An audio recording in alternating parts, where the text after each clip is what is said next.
ஸ்ரீ தேவி பாகவதம் 233 பகுதி. திருத்துழாய் என்ற துளசி தோன்றிய கதையும் மையல் தவமும்.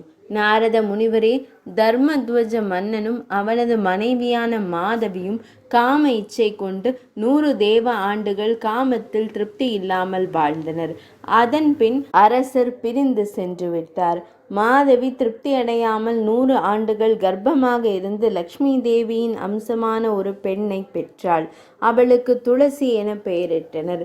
துளசி நாராயணரை கணவனாக அடைய வேண்டும் என்று எண்ணி ஒற்றை பாதம் பதித்து நின்று பஞ்சாக்னி என்று அழைக்கப்படும் 5 அக்னியின் மத்தியில் 75,000 ஆண்டுகள் கடும் தவம் புரிந்தாள். அப்போது பிரம்மதேவர் அவள் முன் தோன்றி, துளசி, உனக்கு என்ன வரம் வேண்டும் என்று கேட்டார். அதற்கு துளசி தேவி, நான் தேவலோகத்தில் கோபிகை பெண்ணாக இருந்து ஸ்ரீகிருஷ்ணனது நாயகியாக இருந்தேன். அவனது உறவில் நான் திருப்தி அடையவில்லை. அப்போது ராதை என்னை பார்த்து கோபித்து, நீ மானிட யோனியில் பிறப்பாயாக என சாபமிட்டாள்.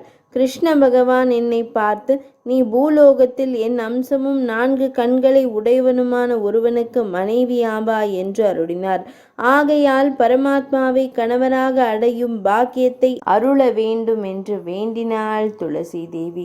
அதனை கேட்ட பிரம்மதேவர், துளசி, ஸ்ரீகிருஷ்ணரின் அம்சமாக சுதர்மன் என்ற கோபாலன் உன்னை கண்டு உன் மீது மிகவும் மோகம் கொண்டிருக்கிறான். ஆனால் உன்னை அடைய முடியவில்லை. அதை கண்ட ராதை கோபம் கொண்டு உன்னை சபித்தது போல அவனையும் சபித்தாள். அவன் இப்போது மனு வம்சத்தில் சங்கசூடன் என்னும் பெயருடன் பிறந்திருக்கிறான். அவனுக்கு பத்தினியாகிய பின்பு நீ நாராயணனை கணவனாக அடைவாய். அத்துடன் விருட்ச உருவமாக பிறப்பாய். அத்துடன் ஸ்ரீ மகாவிஷ்ணுவிற்கு மிக மிக பிரியமானவளாகவும் இருப்பாய். நீ இல்லாமல் செய்யப்படும் பூஜைகள் வழிபாடுகள் எந்தவிதமான பயனையும் கொடுக்காது. நீ பிருந்தாவனத்தில் பிருந்தாவனி என்ற பெயருடன் இருப்பாய். அத்துடன் உனக்கு 16 எழுத்துக்களை கொண்ட மந்திரத்தை உபதேசிக்கிறேன். அதனால் நீ தேவி ராதைக்கு சமமானவளாவாய் என்று கூறி அந்த மந்திரத்தை உபதேசித்துவிட்டு மறைந்தார் பிரம்மதேவர். 233 பகுதி நிறைவடைந்தது.